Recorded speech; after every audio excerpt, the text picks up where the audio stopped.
So relax your body, keep your back straight, neck head straight in one line, and your right palm on your left. So gently close your eyes and focus your mind to this bell sound. And while you're focusing to the sound, mentally relax your body, relax your mind, and relax your breathing with your thoughts. Do nothing extra. Just follow the sound, please.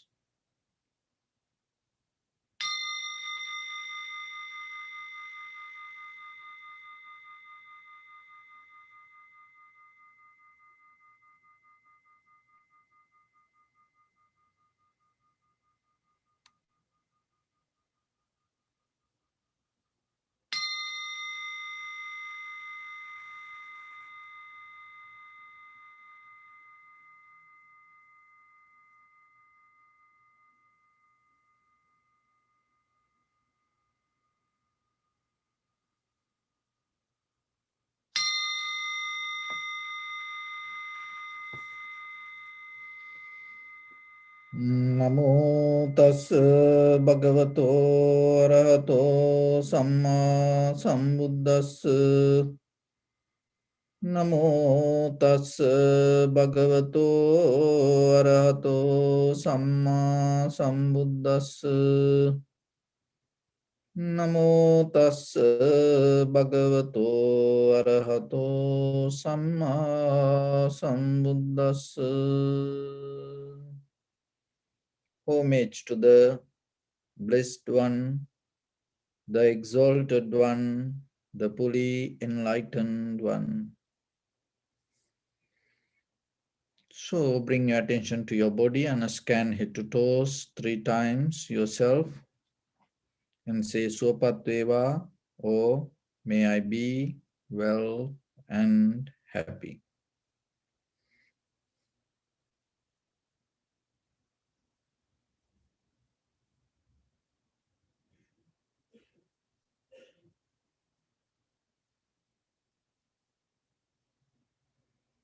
Take a moment and think.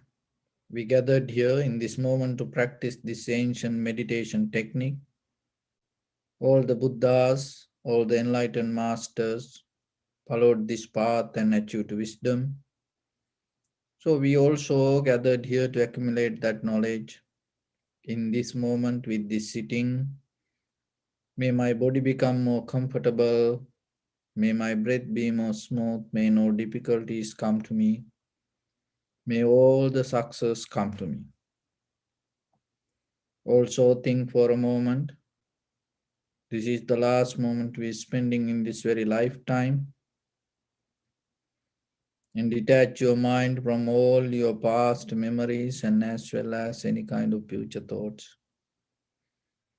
Just try to remain in the present moment, observing the sensation of your inhalation, exhalation, and then later observe the impermanent, unsatisfactory nature and selflessness within each and every sensation arise, followed by the inhalation, exhalation. So in the beginning, we're going to relax our body step by step. Following my words mentally, relax your body, please. Relax your head. Relax your forehead. Relax your eyebrows. Relax your eyes.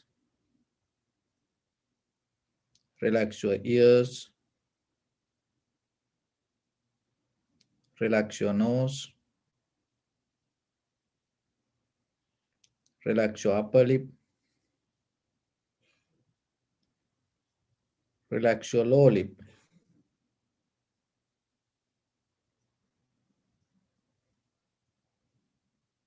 Relax your chin.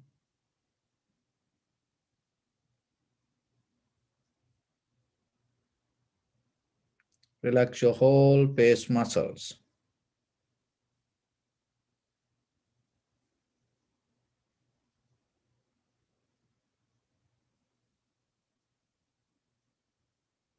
Relax your teeth.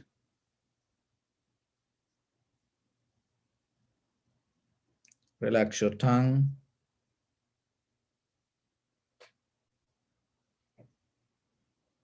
Relax your mouth.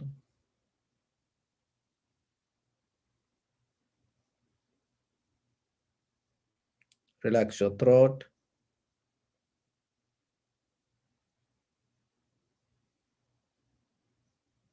Relax your neck.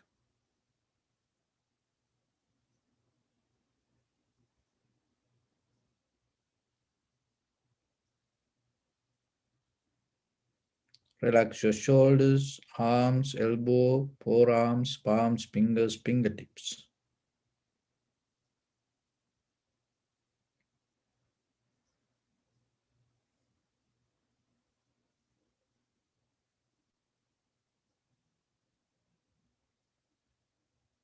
Relax your back muscles and relax your spine.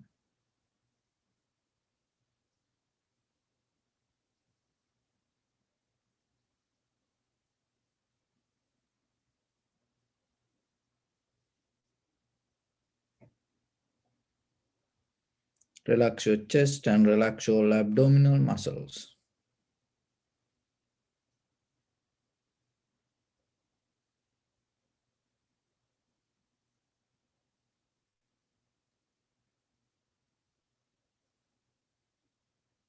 Relax your lungs. Relax your heart. Relax your liver. Relax your kidneys.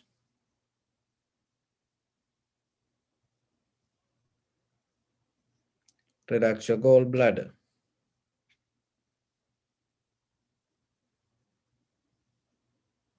Relax your pancreas.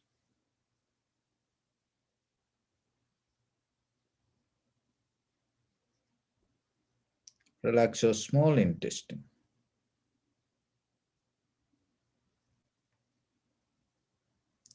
Relax your large intestine.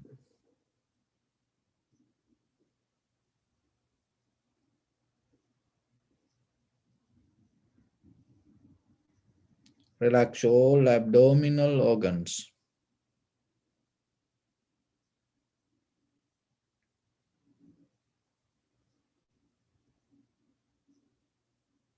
Relax your butt.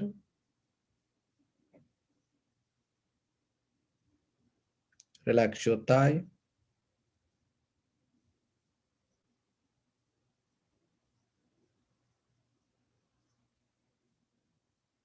Relax your knee.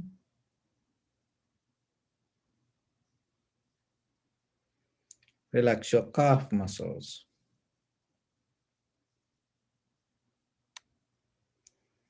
Relax your foot and relax your toes.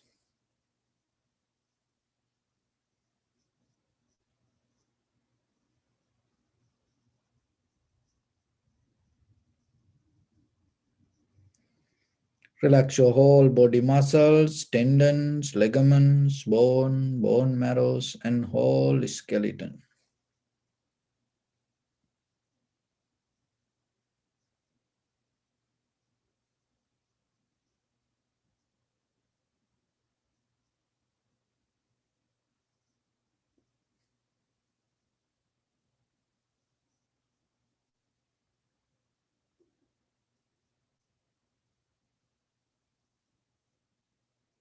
Release the tension in your mind and keep relax your face muscles.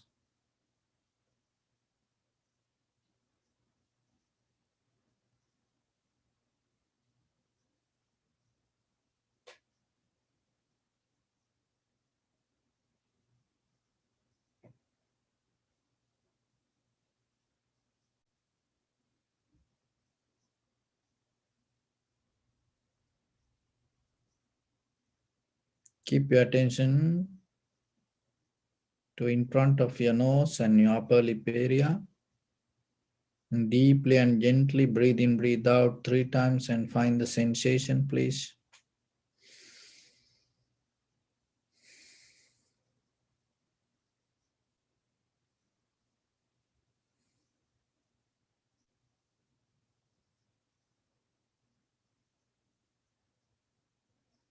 And allow your inhalation, exhalations to happen itself. And when it happens through the sensation, recognize this is inhalation, this is exhalation. Do nothing extra.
Keep focus your attention to the sensation. If your mind go here and there, bring it back again and again.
Follow the entire continuation of the inhalation, exhalation. Knowingly, this is the beginning, this is the middle, this is the end of the inhalation, exhalation.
And observe the length and the depth of the inhalation, exhalation.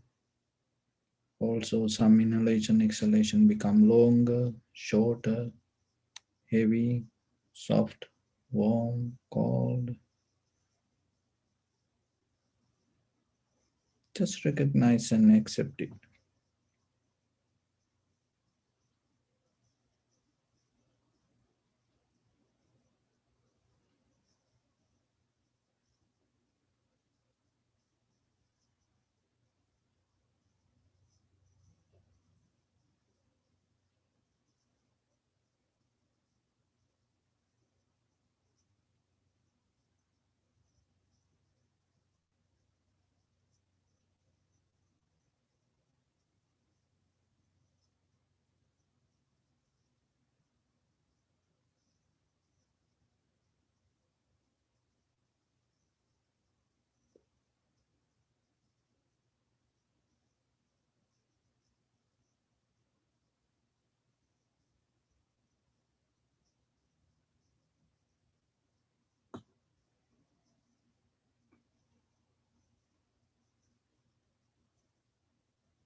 Keep focus your mind to the change happening moment by moment, followed by the sensation.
Bring attention to your body. Observe your posture.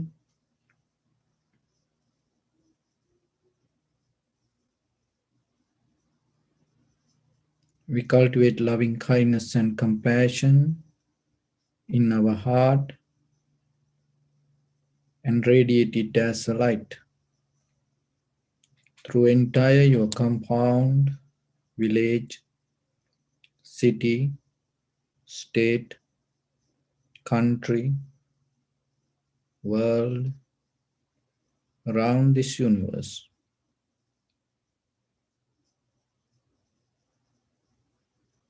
Also, as far as you can, through galaxies, other planets, stars.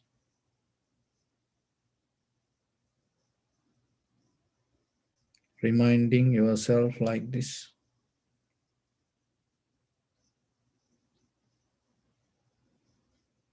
With clear intention, mentally repeat after me.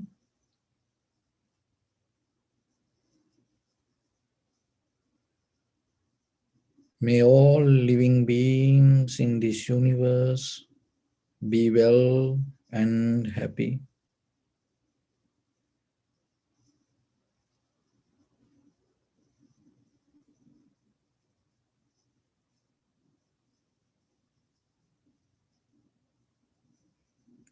May everyone be happy and safe, and may their hearts be filled with joy.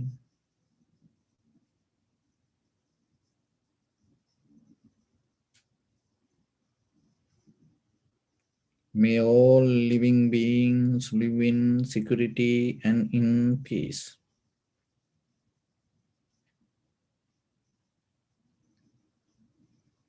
Beings who are frail or strong, tall or short, big or small, visible or not visible, near or far away,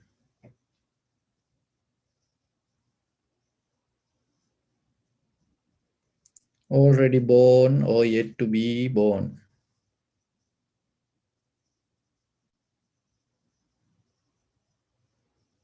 May all of them dwell in perfect tranquility.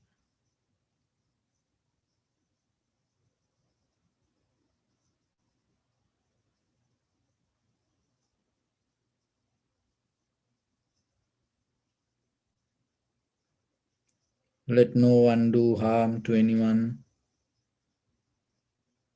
Let no one put the life of anyone in danger. Let no one, out of anger or ill will, wish anyone any harm.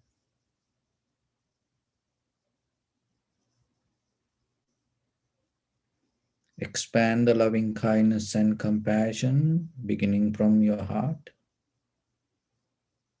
forward. Visualize yourself and send it as a light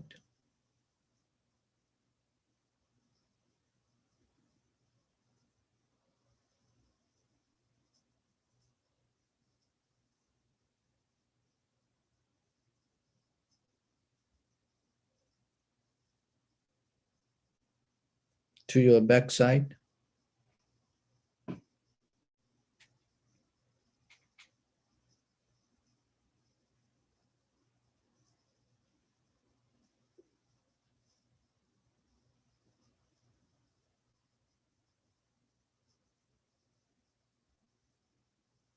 to your left side,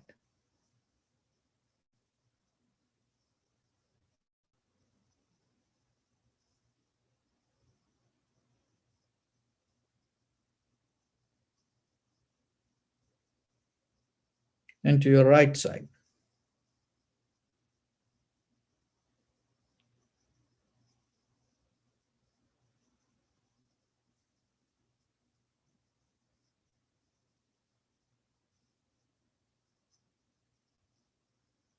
Downward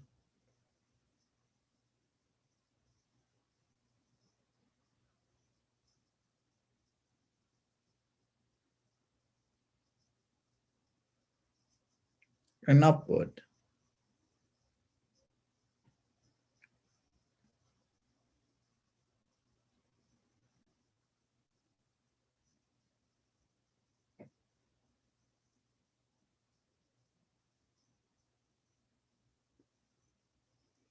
To all 6 directions at once,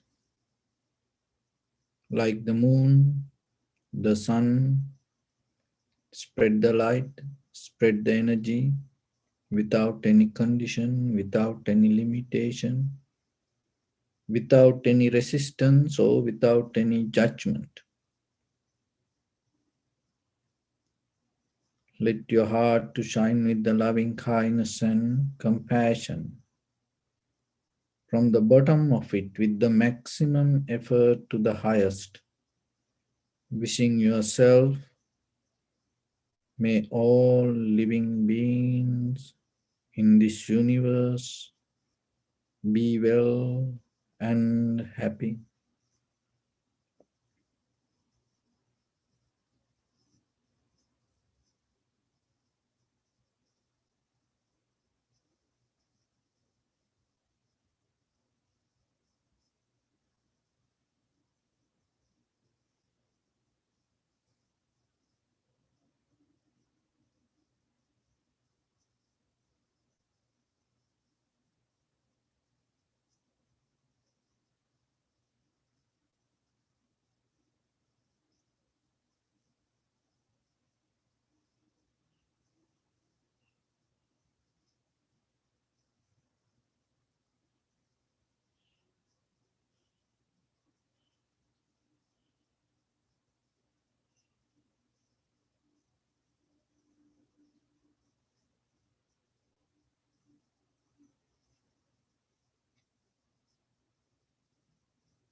Say sadhu, sadhu, sadhu. So, dear Dhamma practitioners, the boy named called Solomon one day came to city early in the morning. Then he saw his friend, goldsmith, who worked for King David's palace, was so disappointed, unhappy, sad, worried. And the boy Solomon went to him and asked, "What happened?" So this goldsmith told, "I am in trouble because this king gave me a ring and I have to write something to make him always happy. And when he saw that he should be happy and it should not disturb him, it doesn't matter victory or failure, it doesn't matter whatever the situation in his life, when he see that he should be okay.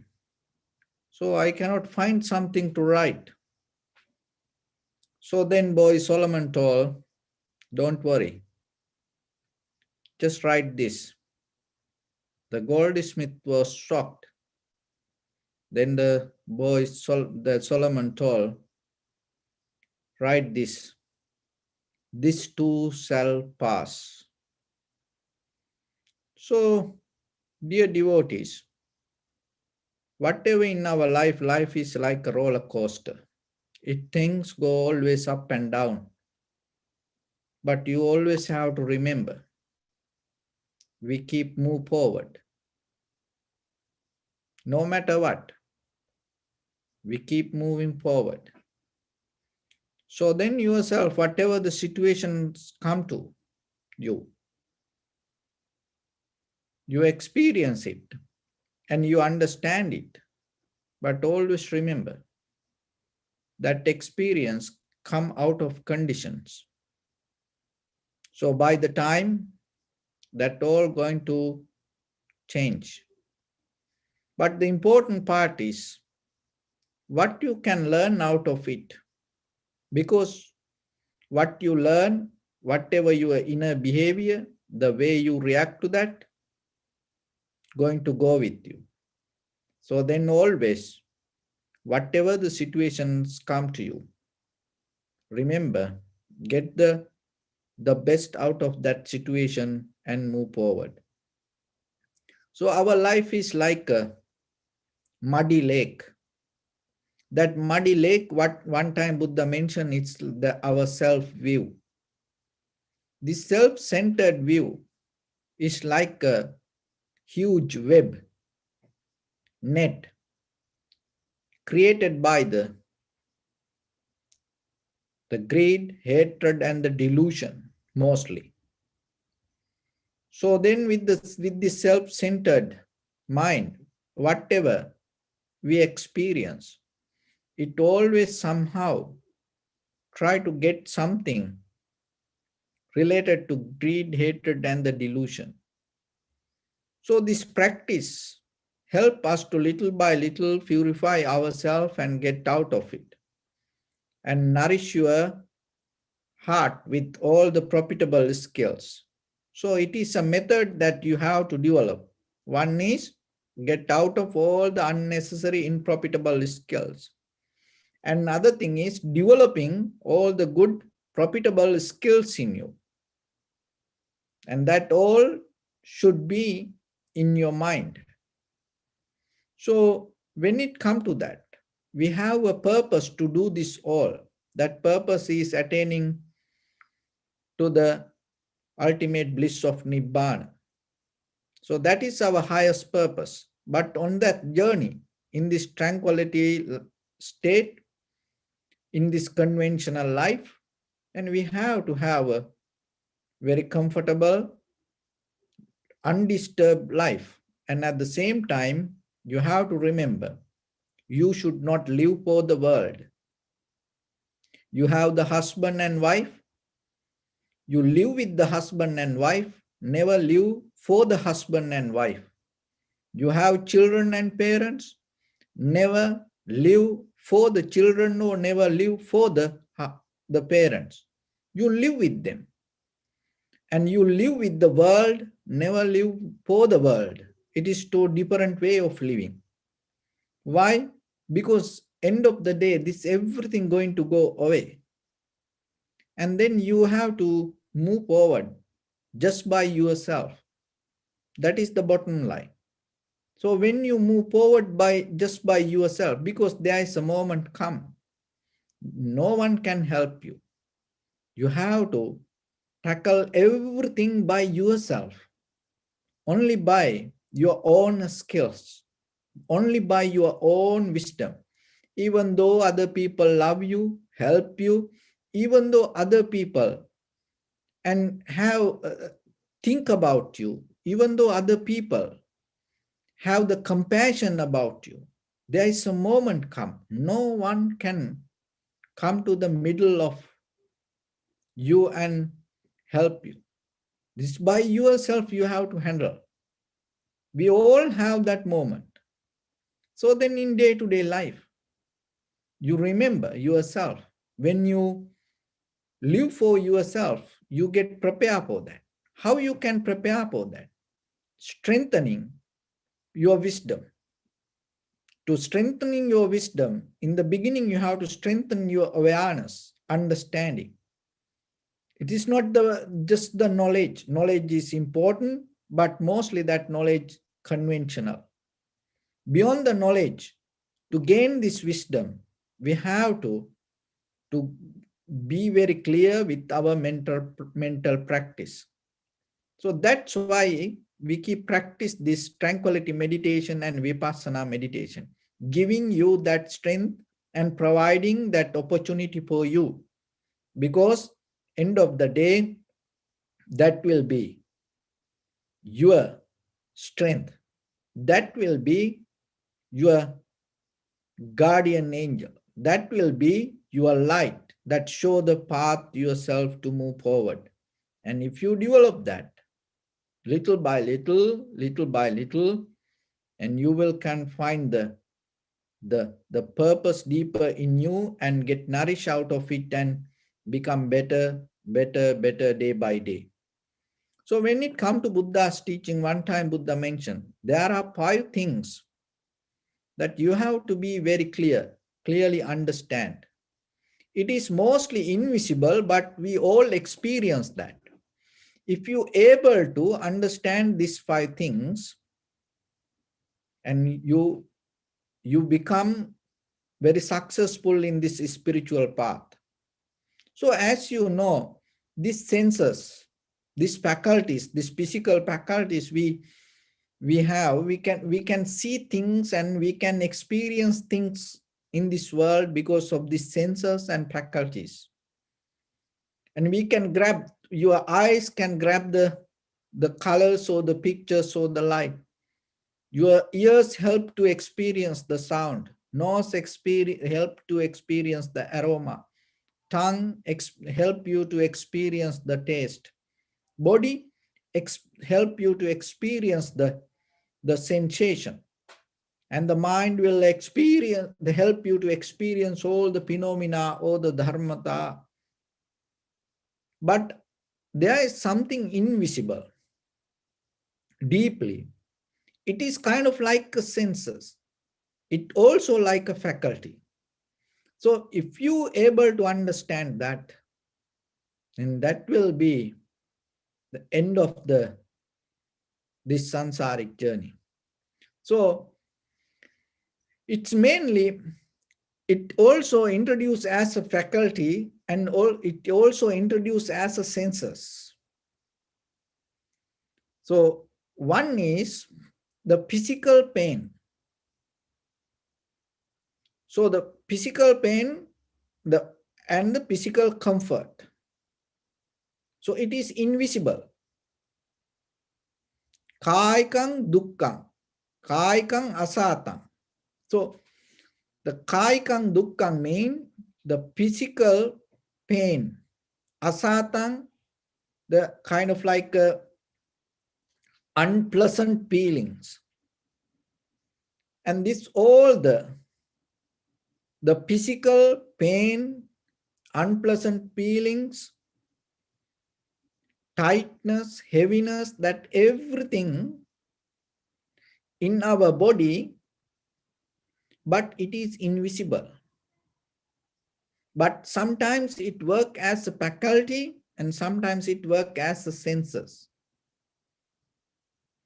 And also kaikang sukang, the physical comfort. So the physical discomfort, physical pain, and all the physical feelings that brings you unsatisfaction or the unhappiness is one thing. It's called kaikang dukkha. And the physical comfort that bringing kaikang sukang, kaikang satang, the physical comfort and the good feelings and the satisfaction, these things also arise in the body. So it is invisible, but sometimes it comes. It comes out of the body. So then Buddha said, when there is a physical discomfort and the physical unsatisfaction, any physical pain, anything arise physically that make you not happy.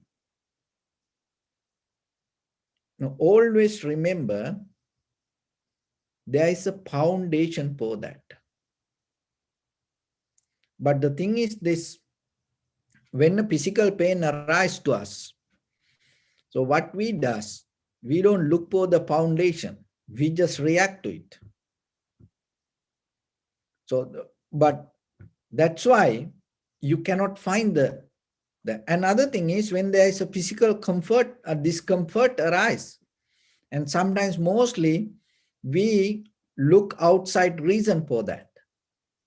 But what the Buddha said here, it is not the outside reason. There is a foundation for that.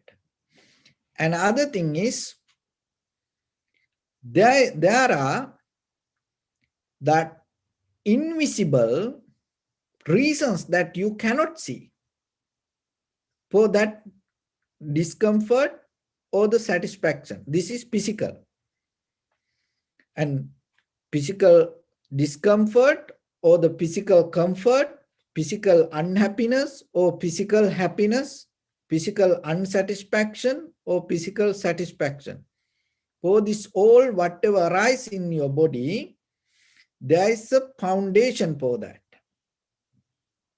There is a reason for that,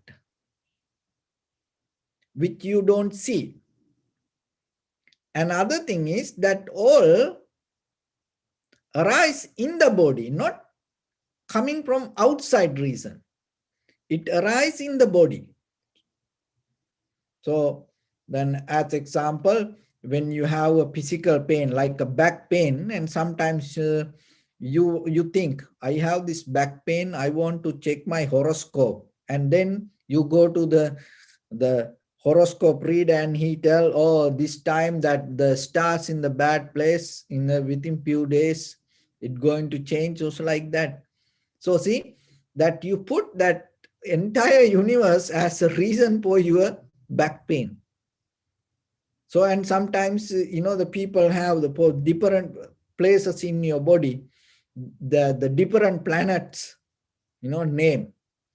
And then if you have a pain in something in that pain, then related to that place, you count that star or the planet, and then you think there's a universal, this planetary system going some in a bad way, and it giving a bad effect for you. So there are people practice like that. It's nothing, But here, what the Buddha is saying, when something arises in the body, that pain is like a faculty, that pain is like a sensor. And remember, there is a foundation for that. And there is a reason for that. And that all reason or the foundation in the body, not outside the body. It doesn't matter whatever the physical pain or physical satisfaction. And there are three things. And one is that whatever discomfort or the satisfaction, the physically, aswada. The aswada is a kind of like a rising, beginning, and adinava. So adinava means that change. And the third one, nissarana, disappearance. The whatever the physical pain or the pleasant or unpleasant pain has these three natures: rising and existing and disappearance. And it arises with the reason related to the body, not the outside world. And what the Buddha is saying, if anybody can see this, that is the end of the sansaric journey. So see, that's nothing to do with anything outside. That's why it is observing that. That is why in Vipassana it's called inside meditation. So you recognize what is happening inside. And when the pain comes, when this physical discomfort happens, see what we does. We think it's the reason because of this outside world. And what we does, we change a lot of things and we struggle with the world. And then we find the comfort, but we don't see how that comfort also change. But here what the Buddha said, for discomfort and the comfort, both, the reason in the body. And the other thing is there is a foundation in the body, and that all arising, existing, and disappearing. So if anybody can see that, that person can end the pain. It doesn't matter the pain or pleasure, that is the end. And other one is somanassa. Somanassa dukkang, somanassa asatam. And domanassa dukkang, domanassa asata. So somanassa is satisfaction. So somanassa is a mental satisfaction.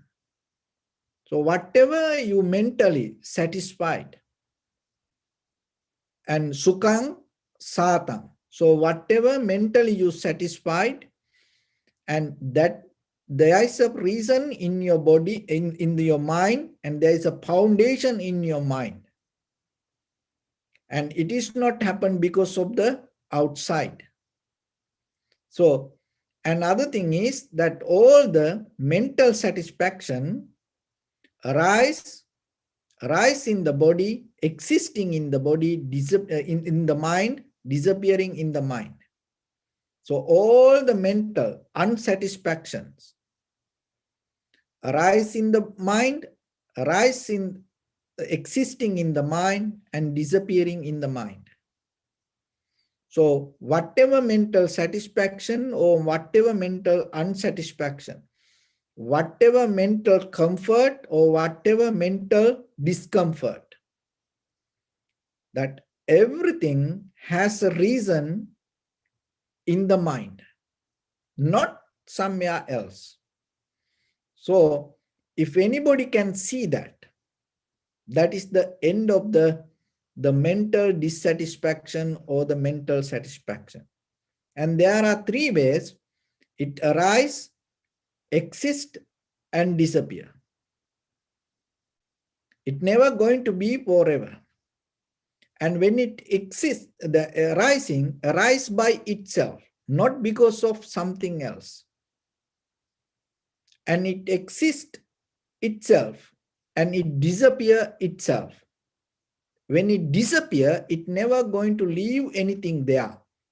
Itself, it disappear completely 100%. So now you hearing this, my voice. And when you hear the bell sound, the my voice, you heard that previously, completely left your mind.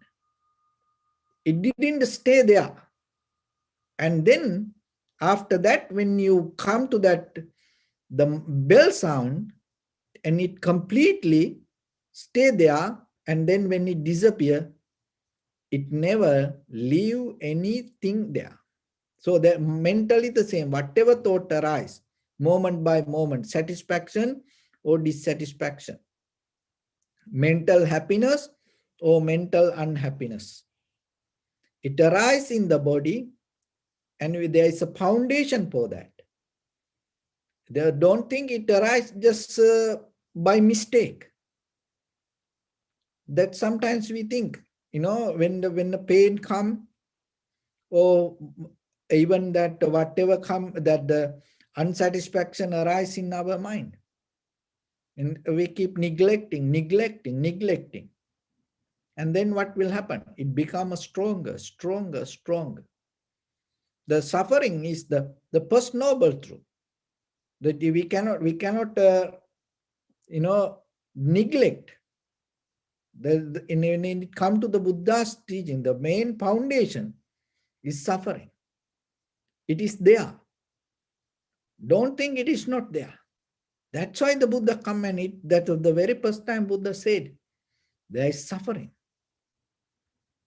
So you cannot beat that. It is nothing, there is nothing that personally you can beat something. That is the worldly nature. We came out of it. So then understanding it, recognizing it, where it and how it happening, and that understanding itself giving you the path to exit. So there are ways, physically and mentally. And then there's another thing is neutral feeling.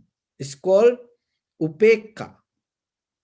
So the upekka means physical and mental both come together, and sometimes dukkang asata. And sometimes physically and mentally both together come, and it's interconnected and giving the feelings. In that moment, it's kind of like a neutral feeling. But when some feelings arise with the body, it mainly you can recognize. When some feelings arise only in the mind, then you can recognize. But whatever you experience, if it is physical feelings, remember, maybe it take time to observe and understand. Why? Because in this conventional life, we used to live with others, and we used to get the comfort with other things, and we believe, and we are in a kind of like a muddy lake and thinking that everything happened because of these outside things. So because of that, our inner awareness we lost. So that's why through meditation, little by little, we try to tune to that frequency. So once you tune to that frequency, when any physical sensation or when any physical comfort or any physical discomfort arise, rather than looking for outside reason, you start to observe that inner feelings.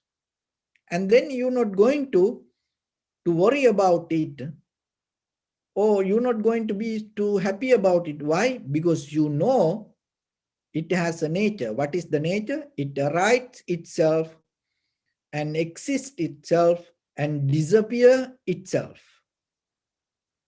without leaving anything.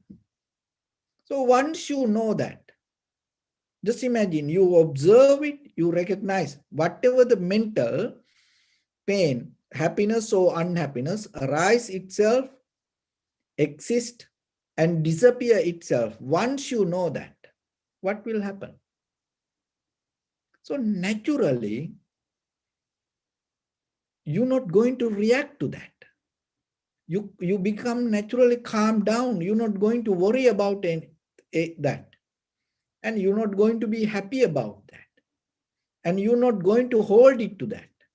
You're not going to clinging to that.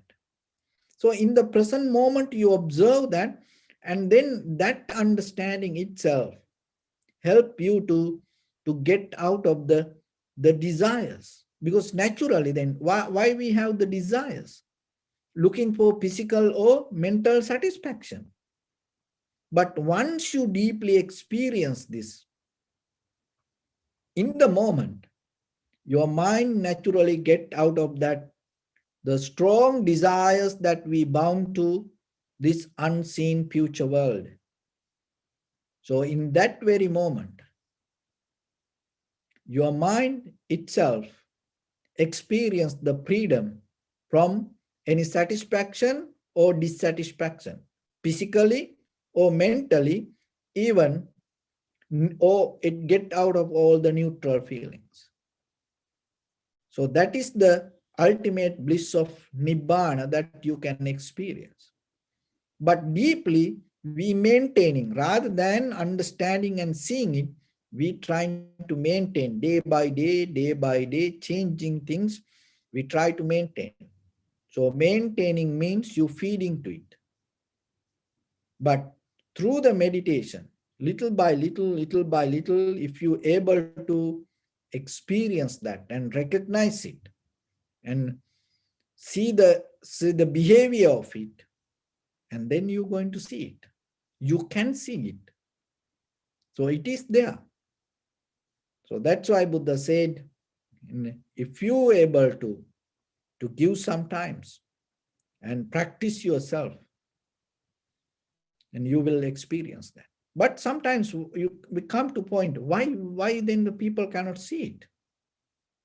And one time a Buddha visited the village, and then there was a person came and asked, Venerable Sir, you tell that everyone can attain to Nibbana, but why people don't attain to Nibbana? So then the Buddha told him, go around the village and make a list what they want. And the person told, thought it was something kind of like a Buddha going to give a, uh, kind of like a donation or any charity service. So this guy went to, it was a small village. This guy went and make a list everybody and knock the door and ask, oh, what you want in your life? And they used to give told, oh, I want a cow for me.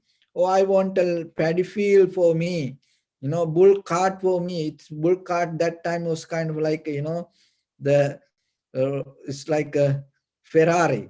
So people used to tell that things, and this guy collected that all the list, and in the came to Buddha, and then Buddha told, okay,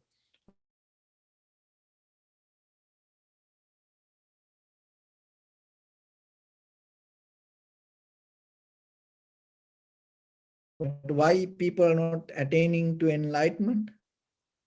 Because look, they look for bull cart and they look for cows and they look for paddy field, and no one in that list, no one look for enlightenment or the Nibbana or the liberation. So Buddha told him, that's why, because if you don't look for that, you don't find it. So then when it comes to your life, take some times. It's okay. It's like how the the goldsmith purify the gold. Iron smith, how to beating the iron, burning the iron, and putting to the water again and again. Take days by days to bring something. And the clay potter take time to get the right, the whatever the clay pot he want, and a sculpture, and he used different tools and cut all the unnecessary things to bring whatever the the picture out of the piece of rock. So like that, take your time and spend some time yourself and do everything and find what you really want. Once you find that, remember, you can see it. But mostly in deeply, we just practice meditation and we do things in day-to-day life and we listen to Dhamma, but deeply in our heart, in our mind, in our life, we have different plans. So sometimes that's why mostly we cannot reach to the bottom line. But at least listening is good. But remember, this human life that you have, and no one can guarantee that you're going to get it again. The ear that you hearing this, the eyes that you seeing this, the knowledge that you have, the wisdom you accumulated so far in your life, maybe tomorrow you hit your head somewhere that everything disappear. And maybe this eye anymore, you cannot see. When you wake up tomorrow, your eyes anymore, your ears anymore not going to be like this. So maybe your nerve system shut down itself. And maybe your own immune system start to attack you. And then where you can get this kind of opportunity. So that's why, even though you live in this world, don't live for the world. And you live for your liberation. You live for your enlightenment. You live for your ultimate bliss of Nibbana. And keep your path for that and work for that. And then whatever that your bodily, verbally, and mentally actions going to be successful conventionally, and it give the benefit to yourself and for others. And at the same time, you will reach to your goal. So you have to reach to it before you die. At least have a clear path yourself and die with that clarity. And then wherever you go, you become with that clarity. So with that, I bless upon everyone with this good practice. May all of you be well, happy and peaceful. May no harm come to you. May no difficulties come to you. May no problems come to you. May you also have the patience, courage, understanding and determination to meet and overcome inevitable difficulties in your life. During this time period, may everyone stay healthy and safe. And finally, may all of you attain supreme bliss of Nibbana. Sabbityo vajjantu sabbarogo vinasatu mate bhavatantarayu sukhi digayuko bhava. Ittavata cha ammihi sampadam punya sampadam.